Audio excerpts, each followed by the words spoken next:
Hello everyone. So in this video we will discuss the important social issues जो कि इस साल mains 2023 के लिए बहुत इंपॉर्टेंट है। इसमें मैं आपको ये भी बताऊंगा कि how to read this entire document and किस तरह से आप इसको अपने नोट्स में ऐड कर सकते हैं। सो सोसाइटी सोसाइटी हमारे लिए कहाँ इंपॉर्टेंट है।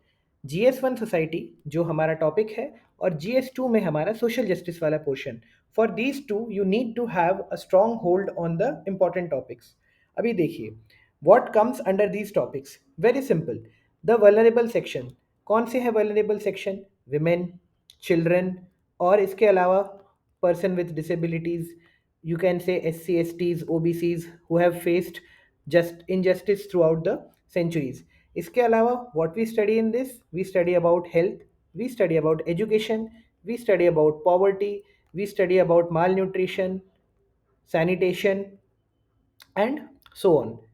सो फॉर ऑल दीज टॉपिक्स आपके पास एक होलिस्टिक पॉइंट ऑफ व्यू होना चाहिए and to enrich your answer should have the data and the latest facts. So हम लोग क्या करेंगे, हम लोग इस पूरे वीडियो में हर एक टॉपिक को क्लोजली देखेंगे and how to integrate it with your notes. I am assuming that आप लोगों के पास में एक बेसिक नोट्स या फिर एक बेसिक स्टडी मटेरियल है which you are following. Now through this document we have to enrich them. So I will show you how to do it. ये लेक्चर जो है ये पार्ट्स में रहेगा and depending upon the response we will go for more and more. Okay, so starting सबसे पहला topic इसमें क्या है, सबसे फर्स्ट टॉपिक जो है दैट इज विमेन। विमेन और जिसको हम कह सकते हैं आधी आबादी। So under women there are lot of issues. We don't need to be an expert to know all this issue. तो सबसे पहला इशू इसमें क्या डिस्कस किया गया है, इसमें डिस्कस किया गया है विमेन इन वर्कफोर्स। वर्कफोर्स का मतलब जो है it is every sector, whether it is an organise sector, whether it is an unorganise sector, in every sector of economy, whether it is a primary, secondary, tertiary और quaternary. तो सबसे पहले हम देखते हैं what is the FLPR। FLFPR, this is the female labour force participation ratio. आपको मुझे बताना है डिस्क्रिप्शन बॉक्स में व्हाट इज द फॉर्मूला और definition for labour force participation rate. वैसे तो लेबर फोर्स पार्टिसिपेशन रेट जो होता है it is the rate of the total number of people who are employed और looking for employment as a ratio of the total population. ठीक है, ये क्या बता रहा है डेटा, जो फीमेल का लेबर पार्टिसिपेशन रेट है लेबर फोर्स में इट हैज़ रिड्यूस टू 32.8%, जो कि 2004-5 में 42.7% पे था। Means less than half of the population, half of the women are either employed और लुकिंग फॉर एम्प्लॉयमेंट। फाइन। इसके अलावा there is a trend that they are under represented in the white collar jobs, जो कि आपकी desk jobs हो सकती हैं, high wage and high skill jobs, as well as the blue collar jobs जो कि आपकी मैनुअल लेबर वाली जॉब्स है, but they are dominated in pink collar jobs. Okay, so क्या होते हैं पिंक कॉलर जॉब्स, जो आपके केयर इकोनॉमी से जुड़े होते हैं या फिर आपके एजुकेशन सेक्टर से जुड़े होते हैं। Why they are called as pink collar, because historically ये जॉब्स जो हैं वो विमेन के लिए ही हमने ऐसा माना जाता रहा है कि ये women they are the most suitable for this. Okay, so अभी इसमें से जो टॉपिक्स में आप पॉइंट्स को देखिए and see how we have to integrate them into our notes. सबसे पहले देखिए importance of women in workforce. Without even reading आप सोचिए कि how will you show the importance of women. Women अगर हमारी वर्कफोर्स में है तो उससे क्या एडिशन हो सकता है, you have to show certain data. Okay, so this is a very important data. क्या बोलता है कि gender equality would increase India's annual GDP growth by 1.4%। यानी कि लेट से अभी आपका 7% जीडीपी ग्रोथ है, अगर हमने जेंडर इक्वालिटी अचीव कर ली, मींस सोशल, इकोनॉमिक, पॉलिटिकल, सारे फ्रंट्स पे अगर हमारी जेंडर इक्वालिटी हम अचीव कर पाए, there is a gender equality report by the united nations also, तो मैकेंसी सेज कि it will go up to 1.5% plus. इतना ज़्यादा हमें इकोनॉमिक बेनिफिट हो सकता है। सिमिलरली अगर if they are employed, if women are employed, तो हाउस होल्ड में उनकी डिसीजन मेकिंग पावर बढ़ जाएगी। There will be improvement in social indicator. आपको मुझे कमेंट सेक्शन में बताना है what is the formula for infant mortality rate and maternal mortality rate. Similarly अगर एक यंगर वुमेन वर्कफोर्स है so it will help India reap the benefit of demographic dividend. हम कह रहे हैं कि हमारी जो यंगर पॉपुलेशन है, वर्किंग एज पॉपुलेशन है 15 to 49 वाली, वो बहुत ज़्यादा यंग पॉपुलेशन है and it is one of the highest in the world. So half of them will be women. So if you don't include women in the workforce, then how will you proceed or how will you develop?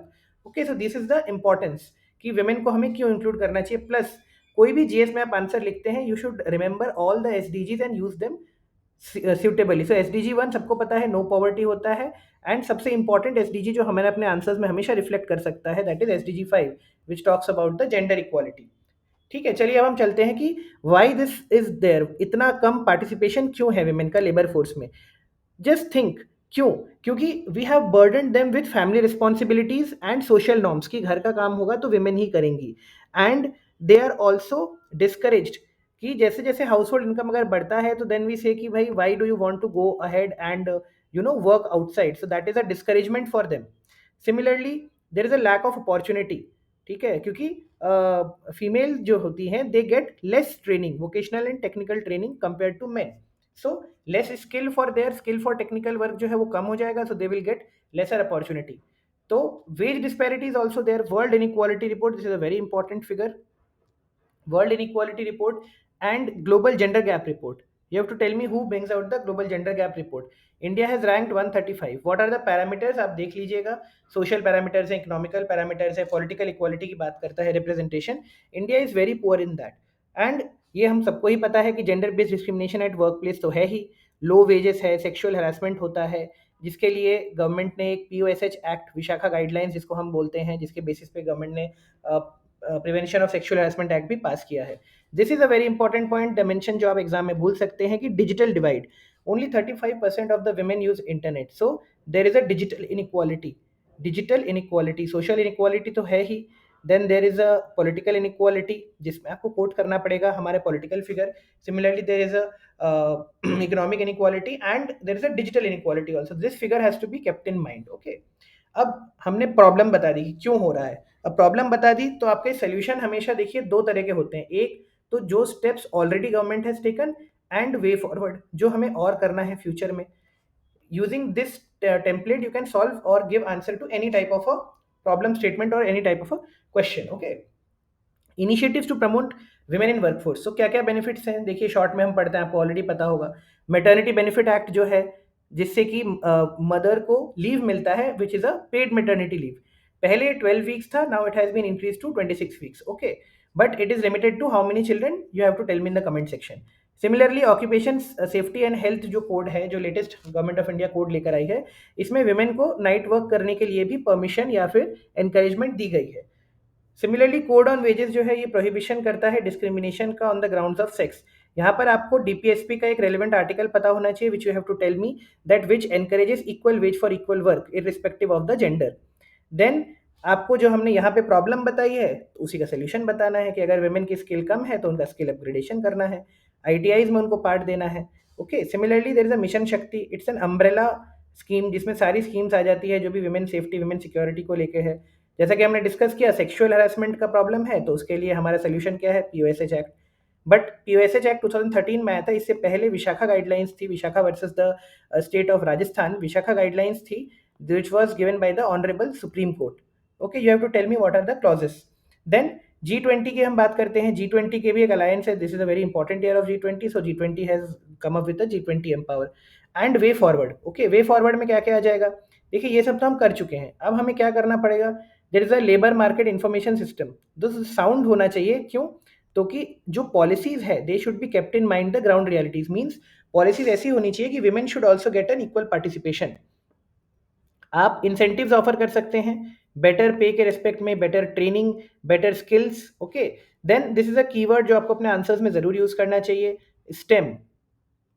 Science, technology, engineering, mathematics. Women has been historically under represented in STEM sector. So हमें उनको encourage करना चाहिए. इसमें भी government ने काफ़ी schemes लेकर आई है, whether it is PhD fellows, whether it is women scientist, Kiran scheme, and so many schemes are there by the government and scholarships for encouraging them to STEM. Sensitisation about the existing stereotypes of women. Sensitisation बहुत ज़रूरी है. हमें stereotype नहीं करना चाहिए कि women है तो they will be better for pink collar job. Why? Women can become CEOs, they have become CEOs, they have become entrepreneurs, they are become pilots. So every kind of a job, may even not every kind of job, but many jobs which have been historically denied to women, they are also excelling at it. ठीक है. And similarly हम क्या होगा, employer की responsibility करनी पड़ेगी, gender पे के ऑडिट्स करने पड़ेंगे ताकि विमेन और मेन को इक्वल पे मिल रहा है कि नहीं वो हम देख सकें. अनफेयर पे प्रैक्टिसेस को ये करना पड़ेगा, हटाना पड़ेगा कि विमेन जो है उनको कम दिया जाता है. This happens in the unorganised sector a lot. Women labor will be paid 200 rupees and a male labor will be paid 400 rupees. Okay, so similar things will happen. And women की सेफ्टी को बढ़ाना ही बढ़ाना है, बिकॉज अगर आप women's की safety को बढ़ाएंगे तभी जाके they will have a safe and sound working environment. And at the end of the day policy making तो है ही, तो जब भी आप पॉलिसी मेकिंग करते हैं तो you should be gender centric.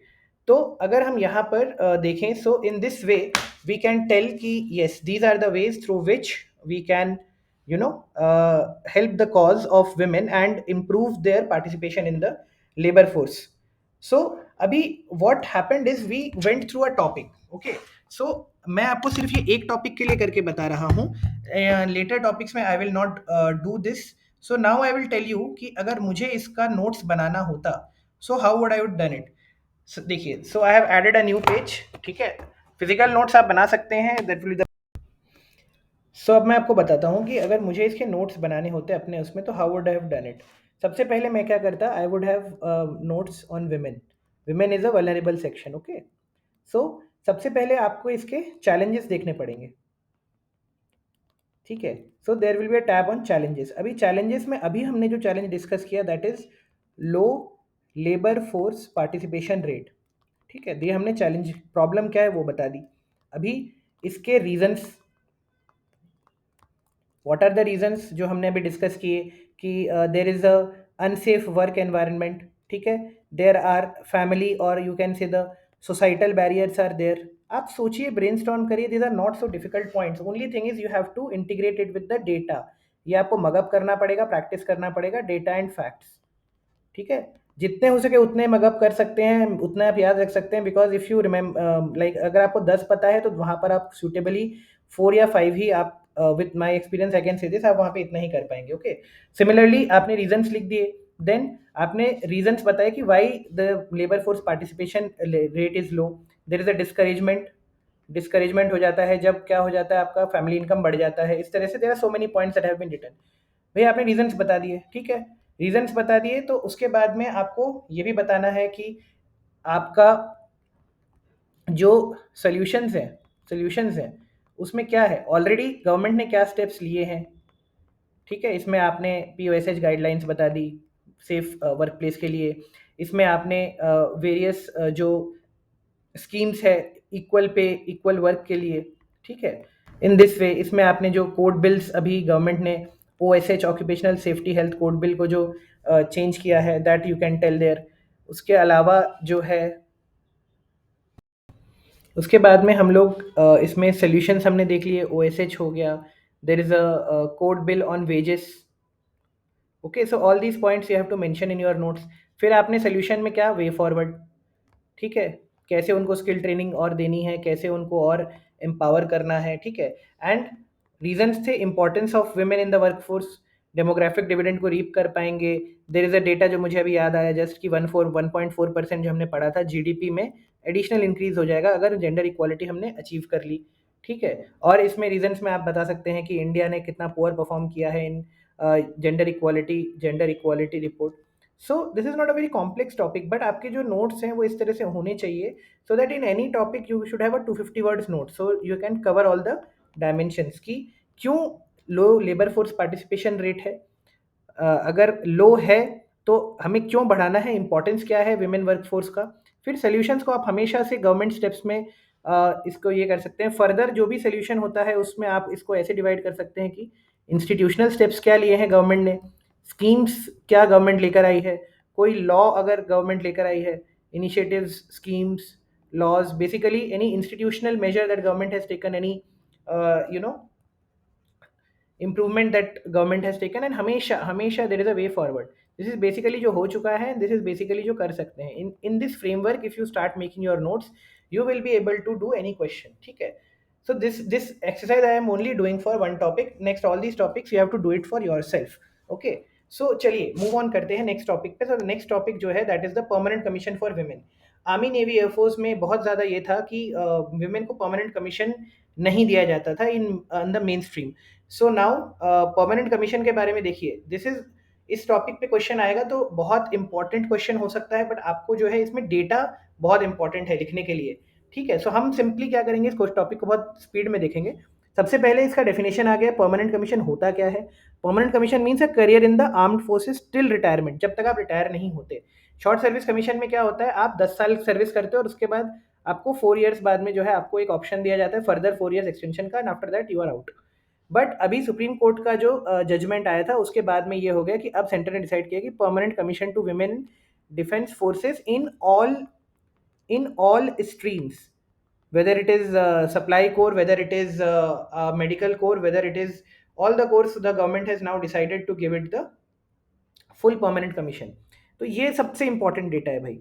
Army navy air force में एनलिस्टेड में कितने विमेन फीमेल कैंडिडेट हैं? आर्मी में है 0.56%, डिसमली लो।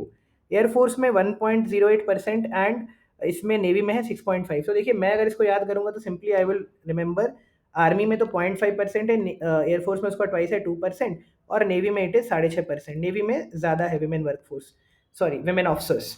सो सिमिलरली आप वर्ल्ड का एग्जांपल देखिए, रशिया की आर्म्ड फोर्सेस में 10% है और यूएसए में 16% है। तो ये तो आप इंट्रोडक्शन के लिए आप इस डेटा को यूज करिए कि the participation of women or the women soldiers or the women members of the armed forces stand dismally low figure at 0.5% at army, 1% of air force and 6.5% of navy। तो आपको ये भी बता रहा हूँ कि कौन सा डेटा आप कहाँ पे यूज कर सकते हैं, ठीक है। तो ये आपने इंट्रो में इस तरह का डेटा दे दिया। उसके बाद में ये है, but this is not very important like, and इसमें सबसे इंपॉर्टेंट जो डेटा ये है, बस ये आपको ये याद रखना है, विच इज द केस। ये जो केस था that was MOD secretary versus Babita Punia, ठीक है। So Babita Punia versus the MOD secretary, basically the government of India case में सुप्रीम कोर्ट सेड कि no women will also have the PC. What is PC? Permanent commission. One more thing, जब भी आपको answers में short form use करने हैं like PC, SC, एक बार पहले पूरा फुल फॉर्म लिख दीजिए परमानेंट कमीशन, ब्रैकेट में you can right PC, and पूरे आंसर में फिर आप पीसी पीसी लिख सकते हैं। अगर आप डायरेक्टली पीसी लिखेंगे it will not give a very good image to the examiner, ठीक है। आगे बढ़ते हैं।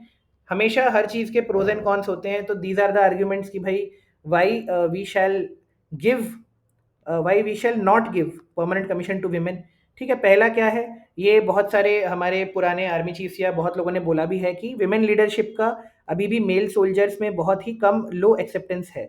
और there is one more reason जो है, that is most of the soldiers that come into the army, they are from the rural background, so they are very used to patriarchal setup, and they may be very averse to women leadership, ठीक है। One more point जो कहते हैं कि they may not meet the physical criteria, may not meet, ठीक है। And third point is there is a vulnerability to sexual harassment. इसमें आप जो है एक यूएसए की आर्मी में what is the percentage of sexual harassment आप देखिएगा।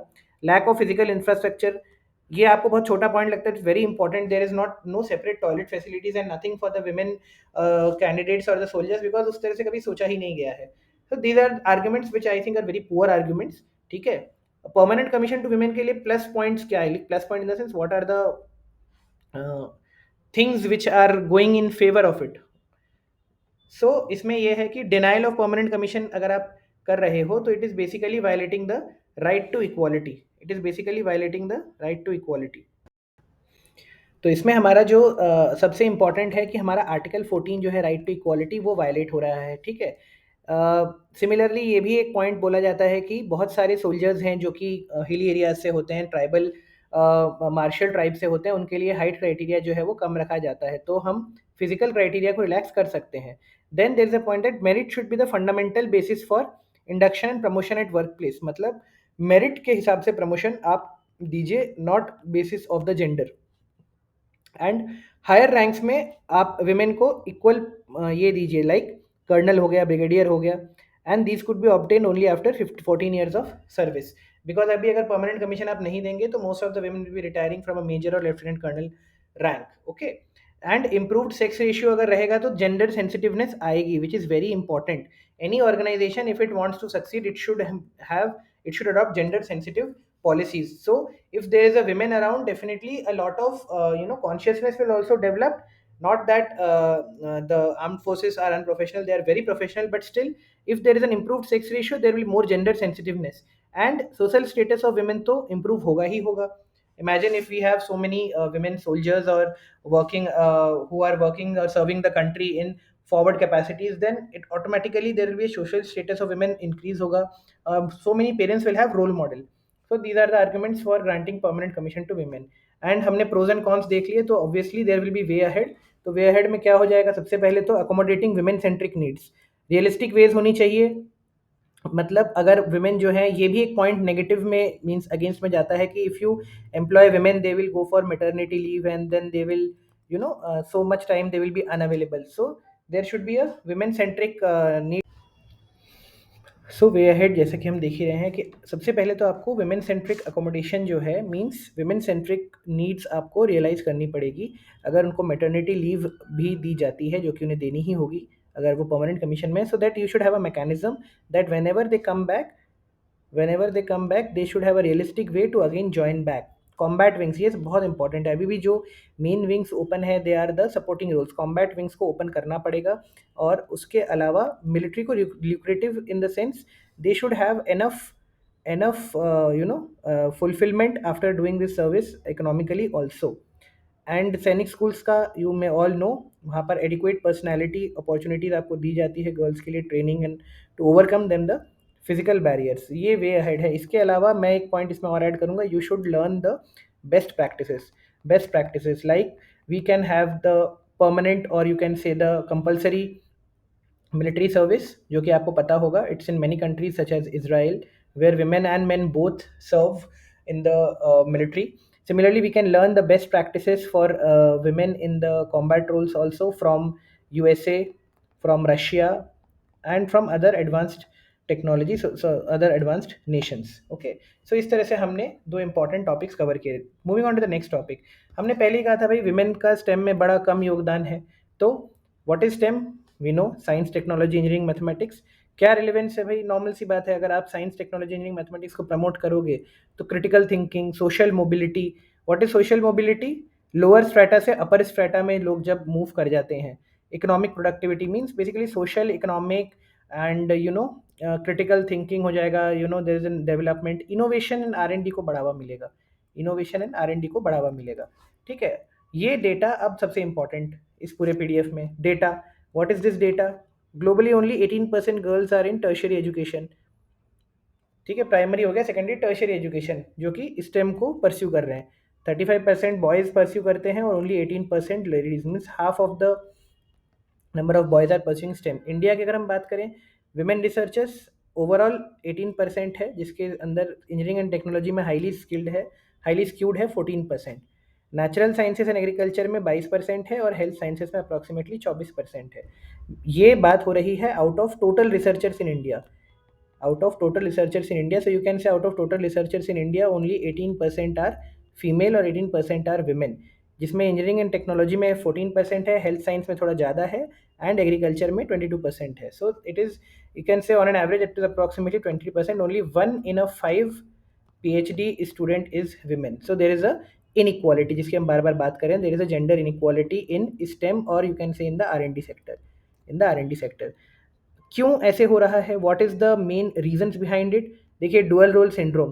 What is dual role syndrome? वही जो हम शुरू से पढ़ते जा रहे हैं कि विमेन के पास बहुत सारी डोमेस्टिक रिस्पॉन्सिबिलिटीज़ होती हैं, जिसकी वजह से प्रोफेशनल डिसीजंस इफेक्ट होते हैं। देखिए, वही सेम पॉइंट्स बार बार आएंगे, आपको बस थोड़ा इनोवेटिव होना है और आपको जो है डेटा फैक्ट्स है उसको प्रमोट करना है, उसको ऐड करना है। डिस्क्रिमिनेशन इन वर्क प्लेस बोला ही है हमने। देयर इज़ अ डिस्क्रिमिनेशन, कैसे कैसे परफॉर्मेंस इवैल्यूएशन में भी डिस्क्रिमिनेशन हो जाता है, क्योंकि लीडरशिप में विमेन काफ़ी कम होती हैं। जेंडर स्टीरियोटाइप्स भी होता है, बहुत लोगों को लगता है कि विमेन जो है वो intellectually weaker in maths and science हैं। There you can give the examples of Shakuntala Devi and many other women who have made it big in the field of maths and science. Lack of suitable workplace और educational benefits, वही maternity beliefs नहीं है, benefits नहीं है, travel allowance नहीं मिलता है, proper lodging। तो ये basically these are the discouragement factor for the women in pursuing STEM। And again what we said, fewer role models, now you have many women scientists also in ISRO। tell me in the comment section कौन कौन सी women scientists हैं who have made in big, especially ISRO में हैं, DRDO में भी हैं, who have in charge of our missile programs also। okay, so अभी हमने देख लिया, क्या देख लिया? प्रॉब्लम देख लिए, उसके रीजंस देख लिए। तो अब क्या आएगा? इनिशिएटिव्स, जैसे कि मैंने हमेशा बोला है, this is the template initiatives. विज्ञान ज्योति स्कीम, ठीक है, उसके बाद किरण स्कीम, ये सब ministry of science and technology के या फिर SERB science and engineering research board के इनिशिएटिव्स हैं। ठीक है, सिमिलरली गति स्कीम है। गति स्कीम क्या है? STEMM, science technology engineering medicine and mathematics. क्या करना है? इंस्टीट्यूशनल रिफॉर्म्स लाने हैं। इन सबका एम क्या है? All of these aims are only one thing, women workforce जो है, विमेन को R&D में जो अभी हम लोग कह रहे हैं कि 18% पे है, उसको हमको बढ़ाना पड़ेगा। ठीक है, then there is a Curie scheme. Curie scheme क्या करती है, यूनिवर्सिटीज़ में विमेन सपोर्ट प्रोवाइड करती है विमेन के लिए, ताकि वो उनके R&D फैसिलिटीज़ को इम्प्रूव कर सकें। सिमिलरली बायो केयर करके है, ठीक है, 45 ईयर्स तक की एज की जो भी एम्प्लॉयड या अनएम्प्लॉयड विमेन साइंटिस्ट हैं उनके करियर डेवलपमेंट के लिए फोकस करती है। ठीक है, and there is a she STEM. She means women and STEM we all know. एक एनुअल इवेंट होता है बेसिकली, ऑर्गेनाइज्ड बाय ये स्वीडन की जो एम्बेसी है, और नीति आयोग, अटल innovation mission, NITI Aayog and German innovation. So all these points जो है आपको वहाँ पे क्या है, अगर आपको क्वेश्चन आता है तो आपको समराइज करना है कि there is a Vigyan, Kiran, Curie, through these schemes the government is trying to stimulate the increasing the share of women in the STEM sector और द R&D सेक्टर।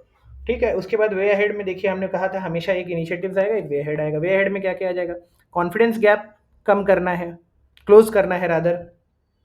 क्यों क्लोज करना है, ताकि विमेन को मोर एनकरेजमेंट मिल सके तो स्टेम फील्ड में आए। इसके लिए विमेंस फोरम कर सकते हैं, उनके लिए पेरेंट्स कनेक्शन कर सकते हैं, वर्किंग पेरेंट्स कनेक्शन। ठीक है, जेंडर बायसेस, ये वेरी इंपॉर्टेंट पॉइंट है। जेंडर बायसेस को लर्निंग मटेरियल्स में आपको कम करना पड़ेगा। कैसे कम कर सकते हैं, वही आपको एग्जाम्पल्स देने पड़ेंगे, रोल मॉडल्स के बारे में पढ़ाना पड़ेगा। ठीक है, विमेन को पैटर्निटी लीव विल प्रिवेंट, जो आज ऑलरेडी ये गवर्नमेंट ऑफ इंडिया में इम्प्लीमेंट हो चुका है। I think right now it is 15 days for all the central government employees. ठीक है, सो इसी तरह से ये बेसिकली एक तो क्या इक्वालिटी रहेगा, और जो burden of women, burden of parenting है, इसको शेयर करने में हेल्प करेगा विमेन को। एंड इस तरह से प्राइवेट सेक्टर में भी we can have gender inclusion fund and partnerships. तो क्या हो जाएगा, इससे क्या होगा कि जो नॉन प्रॉफिट स्टेम इनिशिएटिव्स हैं उनको हम सपोर्ट कर पाएंगे। इतने सारे वे फॉरवर्ड अगर हम लिखते हैं, कई सारे डायमेंशंस को हम कवर कर सकते हैं। तो हमने अभी तक 3 इंपॉर्टेंट इश्यूज देख लिए। पहला ये देखा कि विमेन वर्कफोर्स में कम क्यों है। दूसरा हमने देखा परमानेंट कमीशन देने से उनके क्या प्रोज कॉन्स हैं, कैसे वे फॉरवर्ड होगा। और तीसरा अभी हमने पॉइंट एक देख लिया कि स्टेम में उनका पार्टिसिपेशन हम कैसे बढ़ाते हैं। आगे आते हैं हम केयर इकोनॉमी पे। ठीक है, केयर इकोनॉमी से रिलेटेड एक जीडीपी का फैक्ट और डेटा है, वो आपको पीछे भी मिल जाएगा, यहाँ पे भी है, that 75% of the unpaid care work is delivered by women, which is 3 times, मतलब सारा का सारा बर्डन किस पे है, विमेन पे ऊपर आ गया है। ये भी एक इंपॉर्टेंट डेटा है। 1% of the GDP is spent on care economy, on teaching, on nursing, on taking care of old age people, of children and all. Okay, 3.1% of India's GDP is the women's unpaid work. मतलब ये है GDP में हम count नहीं करते हैं, because ये unpaid work है। ये तो हम मानते हैं कि this is a part of their life, is a duty to do it, but this is an unpaid work. Okay, this is no commercial activity, no economic realisation, that is why we do not count it in the GDP. But अगर हम इसको count करें तो it will come out to be 3.1%। These are the very important data facts, आपको पता होना चाहिए कहाँ पे इसको कैसे यूज करना है। Okay, and 80% of Indian men believe that child care is the primary responsibility of mother. So इसको हम क्या कहते हैं, this is called as a gender bias, और you can say rather this is a stereotype. It is true that women have a primary role, mother has a primary role, but it also means that responsibility, but it does not absolve the father of his responsibility. Okay, so these are the data. Now again, क्या है इसमें, क्यों ये news में है। कोई question का अगर इंट्रोडक्शन आपको देना हो, केयर इकोनॉमी से रिलेटेड कोई प्रॉब्लम हो, आप ये डेटा यूज़ कर सकते हैं। अदरवाइज अगर आपको करंट अफेयर्स पता है किस कॉन्टेक्स्ट में क्वेश्चन आया है, तो आप इस तरह से स्टार्ट कर सकते हैं। Ministry of women and child development has emphasised on the significance of care economy. कैसे, it has the potential to create 300 million additional jobs, with 80% of them being led by women. So इस तरह से आप you can start that care economy can bring about a huge amount of job creation and gender equality, since 80% of the jobs created out of 300 million, approximately 30 crore jobs we are talking about. Okay, additional jobs, not the existing, additional jobs, and out of them 80% will be for women। इस तरह से। ठीक है, अभी care economy की definition अगर कहीं पे यूज़ करनी हो, तो it consist of activities and relations involve in meeting the physical physical physical psychological and emotional needs of adult and children, old and young and frail and able bodies, सबके। तो physical, psychological, emotional needs के साथ में जो activities जुड़ी हुई हैं, जैसे कि हेल्थ हो गया, एजुकेशन हो गया, हेल्थ में आपका नर्सिंग वर्सिंग ये सब इसके अंदर में आ गया, एजुकेशन में आपका टीचिंग वगैरह आ गया, एंड सोशल वर्क। उसके अलावा डोमेस्टिक वर्कर्स जो भी हैं, जो आपकी मेड सर्वेंट होती है, these are all part of the care economy. Okay, so now I think it is clear, this is the definition and you can use this in introduction if you do not remember anything, like क्या इससे boost मिलेगा। ठीक है, अभी this are very common, क्या impact होगा care economy का, अगर हम केयर वर्क कर रहे हैं उसका विमेन पे क्या इम्पैक्ट होगा। ठीक है, ये बहुत ही एक अच्छा पॉइंट है, like time poverty. What is time poverty, सोचिए, if women are engaged in care economy, then उनकी क्वालिटी ऑफ लाइफ, बिकॉज उनके खुद के लिए जो टाइम है वो तो कम रहेगा ना, स्लीप डेप्रीवेशन होता है, सोशल रिक्लूसिवनेस होता है, उसके अलावा क्या होगा, अपॉर्चुनिटी कॉस्ट कंसिडर करनी पड़ेगी। अपॉर्चुनिटी कॉस्ट मतलब it prevents women from pursuing activity, further education, employment and raising their skill level. Basically मान लो मैटरनिटी हो गया, women becomes a mother, and then there is a lot of barriers for her to actively pursue education. Why? Because she is engaged in giving care to her children, and this may be a full time thing for her. Okay. फिर discrimination in work place तो होता ही है। क्यों? क्योंकि ऐसा माना जाता है कि विमेन, कभी कभी ये भी होता है, women choose employment below their skill levels and in sectors that are traditionally associated with the gender role. उनको इजीली जॉब मिल जाएगा, ऐसा होता है कि टीचिंग में उनको मिल जाएगा, even if she is highly qualified या फिर may be more qualified for this. And सबसे इंपॉर्टेंट क्या है कि जेंडर बेस्ड डिस्क्रिमिनेशन और रीइंफोर्स हो जाता है। एक पैट्रियार्कियल जो हमारी सोसाइटी है वो और ज़्यादा इससे बढ़ावा मिलता है कि यस, केयर वर्क तो है वो वुमेन को ही करना है। इसके अलावा ऑब्वियस सी बात है, एनवायरमेंटल एंड इकोनॉमिकल चेंजेस भी होते हैं, जैसे कि क्लाइमेट रिलेटेड शॉक्स है, तो इसकी वल्नरेबिलिटी बढ़ जाती है। ठीक है, अभी मान लीजिए कोई घर है जिसमें women are responsible for collecting the water. अब क्लाइमेट चेंज जो है वो बढ़ता जा रहा है, तो फिर पानी तो कम है। In Rajasthan you may have seen that women have to walk several kilometer every day, but have you seen any men walking several kilometer every day taking a matka in his own head? So these are the things that अगर आप जो है देखेंगे, care economy का जो burden है उसका women पे काफ़ी ज़्यादा इफेक्ट पड़ता है। प्रॉब्लम देख ली, ये आप कैरेक्टरिस्टिक्स देख लीजिएगा यहाँ पर क्या है। Unpaid care work is a public good. Public good की डेफिनेशन आपको पता होनी चाहिए। विमेन ज़्यादा इन्वॉल्व हैं। Paid care work is a major source of remittances for India. मतलब बाहर आप जाइए, यूएई जाइए, गल्फ कंट्रीज में जाइए, इंडिया के सदर्न स्टेट से many ladies are working there as nurses and also. ये एक मेजर सोर्स है रेमिटेंसेस का, and it is a huge employer. Growth potential तो हमने देख ही लिया, 30 करोड़ जॉब्स की हम बात कर रहे हैं एडिशनल। ठीक है। सो अभी इसके बाद हम आते हैं कि वे अहेड कैसे इसको कम करना है reduce the burden of care economy, women से कम करके कैसे जाना है। सबसे पहले तो भाई हमको रिकॉग्नाइज करना पड़ेगा उनका कंट्रीब्यूशन। अभी भी अनपेड वर्क है तो उसका वैल्यूएशन भी नहीं करते हैं। एक रफ हमने देखा भी था कितना, 3.1% ऑफ द जीडीपी के बराबर है। उसके बाद क्या है, रिडक्शन कैसे, किस चीज़ में रिड्यूस करना है। Universal access to care policies and services by building robust social infrastructure. ये सारे ना कीवर्ड्स होते हैं, fodder points, robust social infrastructure. ठीक है। उसके अलावा क्या है, फैमिली अलाउंसेस देने हैं, child benefits, investing in technological changes. इससे क्या होगा कि सारा का सारा बर्डन विमेन पे नहीं आएगा। Redistribution function, what is redistribution function, gender neutral and publicly funded leave policies. Equality होनी चाहिए लीव पॉलिसीज में, फ्लेक्सिबल होना चाहिए वर्क शेड्यूल, सो दैट जो मदर्स हैं, बेसिकली जो वर्किंग मदर्स हैं, they can give time to their family, to the care economy, as well as their own professional और करियर ग्रोथ। ओके। आइडेंटिफिकेशन करना पड़ेगा केयर वर्कर्स का, जो ई श्रम पोर्टल में है। व्हाट इज ई श्रम पोर्टल, मुझे कमेंट्स में बताइए, किसका, कौन सी मिनिस्ट्री का इनिशिएटिव है, इसका क्या मेन उद्देश्य है। एंड इसमें क्या होगा, सबसे पहले तो आपको आइडेंटिफाई करना है ना भाई। आप आइडेंटिफाई तो करेंगे कौन आंगनवाड़ी वर्कर है, कौन टीचर है, कौन नर्स है, and who is engage in teaching. और फिर उनके लिए आप ये करें, क्या करना है आपको, उसके लिए आपको फिर मेजर्स लेने पड़ेंगे, इन्वेस्ट करना पड़ेगा। आपने आइडेंटिफाई कर लिया तो उसके बाद एक एडिशनल 2% ऑफ द जीडीपी, ये एक डेटा फैक्ट है कि अगर आप 2% एडिशनल आप जीडीपी का केयर इकोनॉमी के लिए आप अगर आप इन्वेस्टमेंट करोगे तो 11 मिलियन 1.1 करोड़ के आसपास जॉब्स जनरेट हो सकते हैं। And address issues associated with emotional labour. Emotional labour यहाँ पर दे रखा गया है, आप इसको जो है शॉर्ट में देख सकते हैं। बेसिकली ये एफर्टफुल होता है और फटीगिंग होता है when done repeatedly. Emotional labour क्या होता है, रेगुलेट करना होता है, managing the emotional expressions with others as a part of one's personal and professional role. काम रहिए, कूल रहिए, ठीक है, आप लोगों को बार बार जानते रहिए, उनका हाल पूछते रहिए। So all these things disproportionately women पे ही ज़्यादा जाता है कि she has to take care, remember all the birthdays, anniversaries, and take care of everything. So these are the things, emotional labor. So all these points you can write way ahead में। ठीक है, चलिए अब हम inequalities की बात कर रहे थे, तो लेट्स पॉलिटिकल इनइक्वालिटी पे आ गए हम लोग। तो सबसे इंपॉर्टेंट इसमें सीधे फैक्ट्स पे हम लोग कूद जाते हैं। क्या फैक्ट है भाई, विमेन रिजर्वेशन बिल बरसों से चला आ रहा है, ये आप इन शॉर्ट एक लिख सकते हैं। What is women reservation bill भाई, 1/3 रिजर्वेशन किस में देना है, लोकसभा में देना है, स्टेट लेजिस्लेटिव असेंबली, मतलब सेंटर और स्टेट दोनों जगह देना है। आज तक ये एक्ट पास नहीं हो पाया है, नहीं हो पाया है। ठीक है, इसमें से इतना ही है कि ये एक्ट में 1/3 की बात करिए, आज तक ये नहीं हो पाया। सेवरल टाइम्स इसको हमने ये कर दिया है, हमने इंट्रोड्यूस किया लेकिन सक्सेसफुल नहीं हो पाया।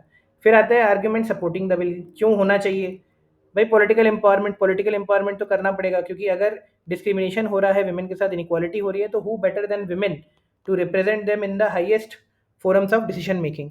ठीक है, सस्टेनेबल प्रोग्रेस हमने SDG 5 के बारे में देखा ही था, जेंडर इक्वालिटी की हम बात कर रहे हैं। इसके अलावा हमने इंटरनेशनल मैंडेट्स जैसे कि कन्वेंशन हमने साइन किए होंगे, CEDW, that is convention elimination of all forms of discrimination. इस तरह के जितने भी हमने कन्वेंशन मैंडेट साइन किए, तो उनके साथ हमको अडेयर करने के लिए we should give reservation to women in political sector. Arguments क्या है? Unequal status of women, they will not be perceived to be competing on merit. ठीक है, helpful only for elite women, जो ज़्यादा पढ़ी लिखी होंगी वो सब अपना they will take more share of this and deprive.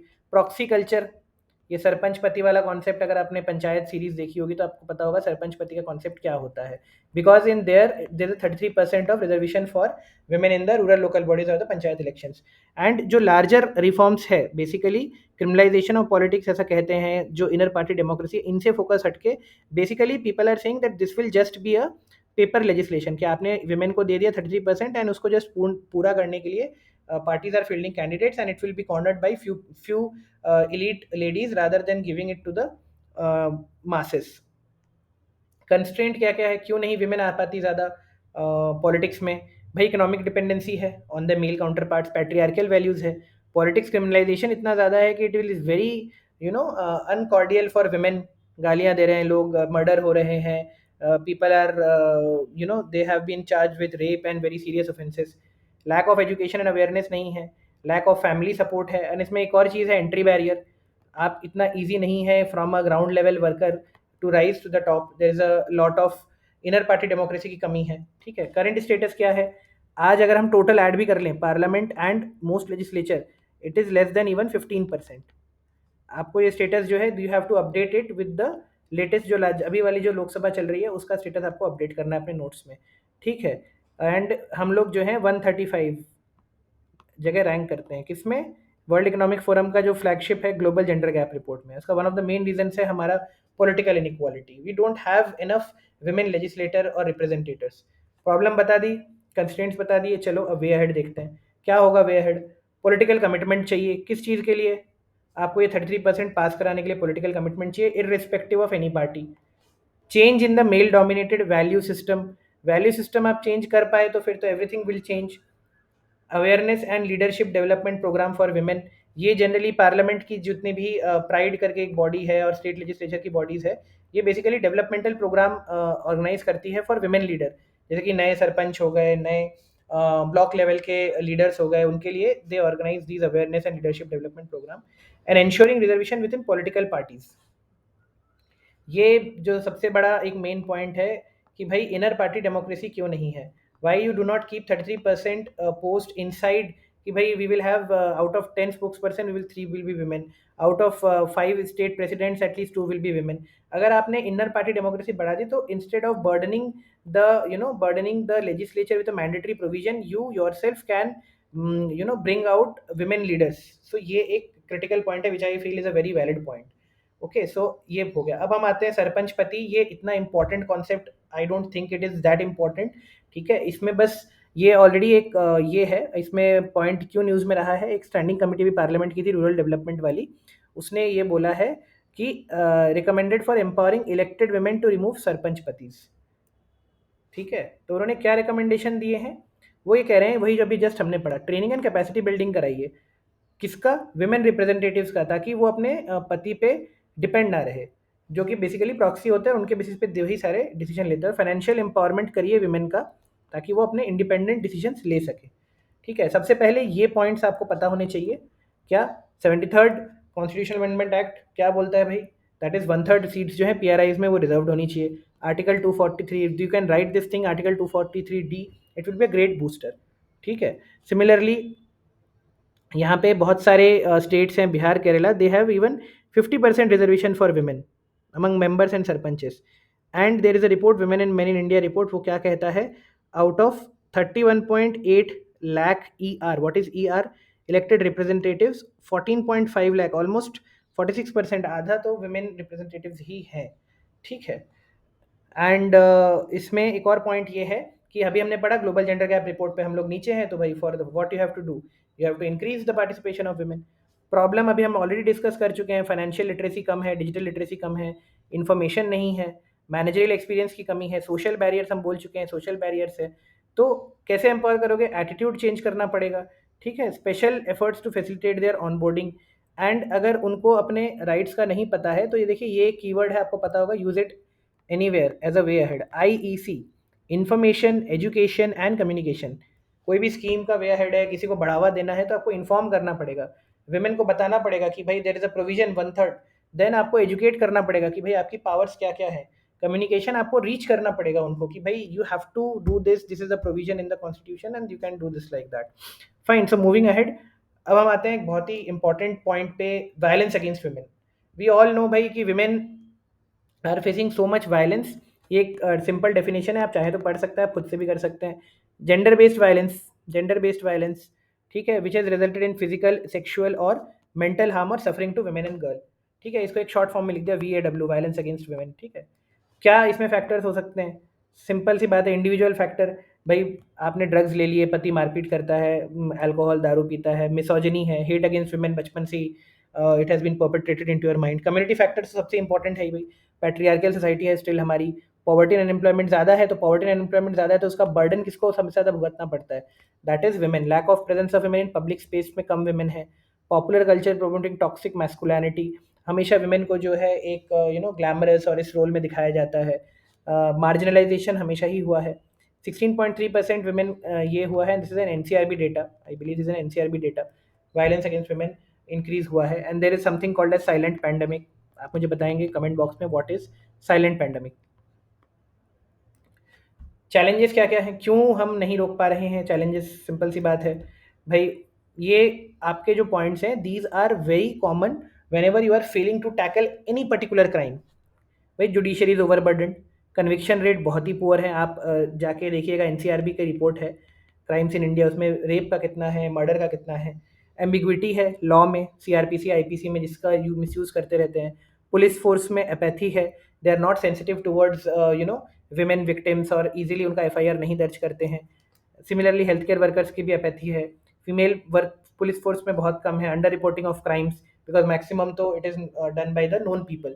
Stereotyping and gender bias, these are very common points which you can think. Only आपको ये सोचना है कि इसमें से कौन से इंस्टीट्यूशनल में आएंगे, कौन से सोसाइटल में आएंगे, कौन से आप अदर पॉइंट्स पे डाल सकते हो।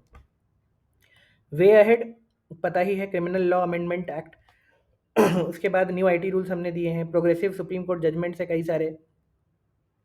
ये हो गए आपके क्या, these are your national commission for women, हमने these are institutional measures, institutional and legal, these are the schemes. महिला पुलिस वॉलंटियर, बेटी बचाओ बेटी पढ़ाओ, है CEDAW। एंड स्टेट लेवल पे there are so many things, Nirbhaya fund है, पिंक प्रोटेक्शन प्रोजेक्ट है। So these are the initiatives. This is a very common data, but you can use them as a fodder points in your answer related to women, as if कोई ऐसे maybe if you want to add some point regarding women, ठीक है। Next point is sexual harassment, ये हम already discuss कर चुके हैं। इसमें आपको ये पता होना चाहिए कि there is something called as the Protection of Women from Sexual Harassment Act 2013. You should know about Vishakha guidelines, supreme court, honourable supreme court के इस पे था।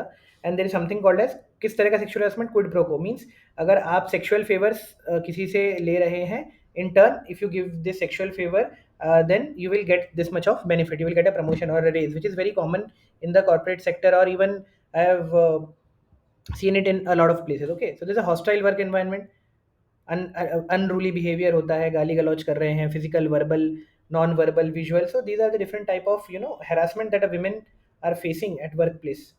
Now ये है कि न्यूज़पेपर ने एक अभी रिपोर्ट आई थी, आप लोग देख लीजिएगा जाके, कि out of the 30 sports federation, national sports federation, सिर्फ 16 में ही इंटरनल कंप्लेंट्स कमेटी है। इंटरनल कंप्लेंट्स कमेटी जो है, ये 2013 का जो POSH एक्ट है उसके अंदर में लिखा हुआ है कि अगर 10 से ज़्यादा आपके पास एम्प्लॉयज़ हैं तो you should have a internal complaints committee, which will be the first line of first forum where a women will go and complain against any act of harassment that has happening with her, ठीक है।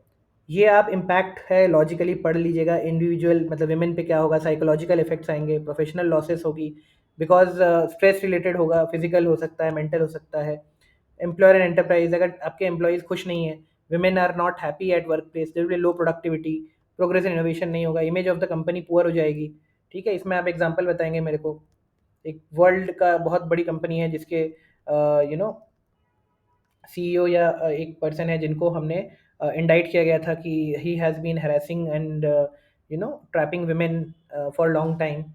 Similarly society में भी cost हो जाता है, क्योंकि उनकी image status तो हाई स्टेटस नहीं अचीव कर पाएंगे, long legal and criminal justice expenses नहीं अफोर्ड कर सकते। So there are so many things that will, there are costs are high, costs are high. ठीक है, अभी खुद से भी सोच सकते हैं, but these are like fodder points. Then ये जो फुल फॉर्म है एक्ट का, prevention, prohibition and redressal. Prevent भी करना है, प्रोहिबिट भी करना है, और अगर हुआ है तो उसको रिड्रेस भी करना है। These are the Vishakha guidelines जो मैं आपको कह रहा था। इंटरनल कंप्लेंट्स कमेटी होनी चाहिए, प्रिवेंशन, प्रोहिबिशन एंड रिड्रेसल होना चाहिए। इसमें सेक्सुअल हैरेसमेंट को डिफाइन किया है। ठीक है, कि if you are trying to show any pornographic, pornographic image or anything to a women, that also comes under a sexual harassment. Okay, की प्रोविजंस इसमें हम देख ही लिया आपने। ठीक है, एनी वेलकम अनवेलकम एक्ट जो भी है, डायरेक्टली और इनडायरेक्टली आपने पोर्नोग्राफी शो किया, फिजिकल कॉन्टैक्ट किया, demand request for sexual favour जो हमने अभी देखा, quid pro quo, all of these come under sexual harassment. Is not that only a physical contact और physical event is the sexual harassment, all of these come under the sexual harassment. Okay, work place की definition भी बता दी भाई इसमें, कि any any place visited including transportation, जो work में आने या जाने के लिए वो होता है। ठीक है, इसमें कंप्लेंट्स कमेटी ये है कि इसकी पावर्स सिविल कोर्ट के बराबर होती है। ये 10 से ज़्यादा एम्प्लॉयज़ होने पे you should have this. So rather than knowing this detailed thing, you should know that there is a internal complaints committee, and if it can take steps to settle the matter between her and the respondent through conciliation से अगर कर सकते हैं। ठीक है, अगर वो नहीं कर सकते so they can forward it to the police, and it has to be completed within the 90 days by the ICC, internal complaints committee. And और भी बहुत सारे उसके क्लॉजेस होते हैं। Basically they can identity of the women, और इन सबको आपको क्या रखना है, इन सबको आपको छुपा के रखना, they should not be made public. तो ये तो इंटरनल कंप्लेंट्स कमेटी के बारे में थोड़ा सा पॉइंट हो गया जो इतना इंपॉर्टेंट नहीं है मेन्स परस्पेक्टिव से। मेन तो यही है वापस से। अच्छा, challenges in preventing sexual harassment, क्यों हम सक्सेसफुल नहीं हो पा रहे हैं भाई? सेम चीज़ है, डिसमिसिव एटीट्यूड ऑर्गेनाइजेशंस, अभी भी वो जेंडर सेंसिटाइजेशन नहीं आया है, रिपोर्टिंग बैरियर है। रिपोर्ट कर भी दिया तो क्या होगा, ultimately women will face job loss, stigma, damage,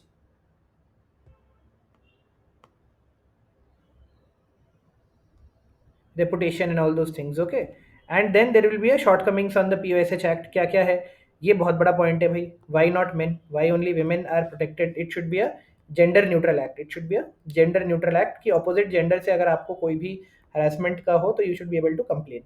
ठीक है, and same sex again, since again we are talking LGBTQ जो है वो हमने वैसे भी लीगल कर दिया है।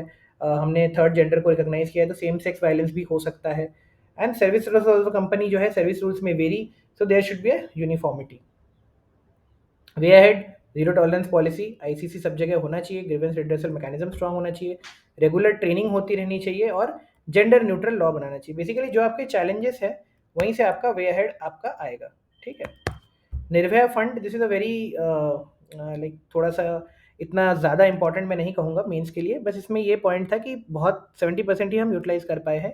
2002 से क्यों चल रहा है भाई, ये नॉन लैप्सेबल फंड है, ये कभी लैप्स नहीं होता। इसके अंडर में क्या क्या किया है सेंटर ने, one stop centre, safety devices, fast track courts बनाए गए हैं। फंड कौन मैनेज करता है इसका, department of economic affairs under ministry of finance, और नोडल मिनिस्ट्री कौन है, women for ministry of women and child development. ये फीचर्स आप एक बार देख लीजिएगा।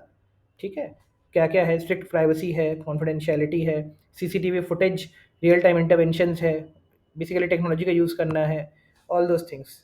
एंड फंडिंग पैटर्न तो वही स्टैंडर्ड है, 60-40 फॉर स्टेट्स, 90-10 फॉर हिली स्टेट्स, यूटीज़ के लिए 100%। चैलेंजेस क्यों इतना 70% ही यूटिलाइज हो पाया, इंटर मिनिस्ट्रियल कॉपरेशन है, दुनिया भर की मिनिस्ट्रीज आपने ऐड कर रखी हैं।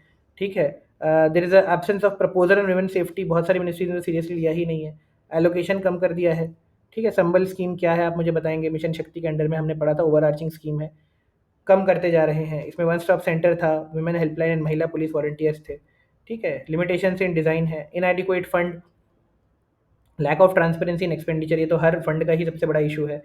डिसरप्शंस अनफॉर्सिन होते जा रहे हैं, कोविड-19 हुआ था तो उसकी वजह से भी बहुत बड़े प्रॉब्लम्स आ गए। तो इसमें क्या है कि सबसे पहले तो आपको एलोकेशन बढ़ाना चाहिए। ठीक है, एलोकेशन बढ़ाना पड़ेगा, और इसमें बेंचमार्क्स बनाने पड़ेंगे। Universalisation of all violence against women services including numbers per population, consistent take on availability and quality. ठीक है, तो बेंचमार्क्स आप सेट करिए कि ये होना चाहिए था एंड अकॉर्डिंगली एलोकेशन आप बढ़ाइए और विजिलेंस रखिए कि जो एक्सपेंडिचर हो रहा है whether it is for the actual purpose for which it has been done. छोटा सा पॉइंट था। फीडबैक आप हमेशा ही लेना है इसमें। और एक पॉइंट जो होता है इसमें कई बार हम लोग भूल जाते हैं जिस पॉइंट को इंक्लूड करना, you should always make the S H Gs and the N G Os who are working in this field as a stakeholder. इसके अलावा जो नेक्स्ट टॉपिक्स है we will see in the next video. So basically, our plan is to complete this entire section in a 3 to 4 episodes in 3 to 3.5 hours. इसमें जो important issues हैं हम वही कर रहे हैं, बाकी glance through करेंगे and this is the first video so I am taking it in detail. If you like this then please comment whatever improvements or suggestions you have, definitely share it with us so we can bring out more such videos. Like, share and subscribe this channel. Thank you.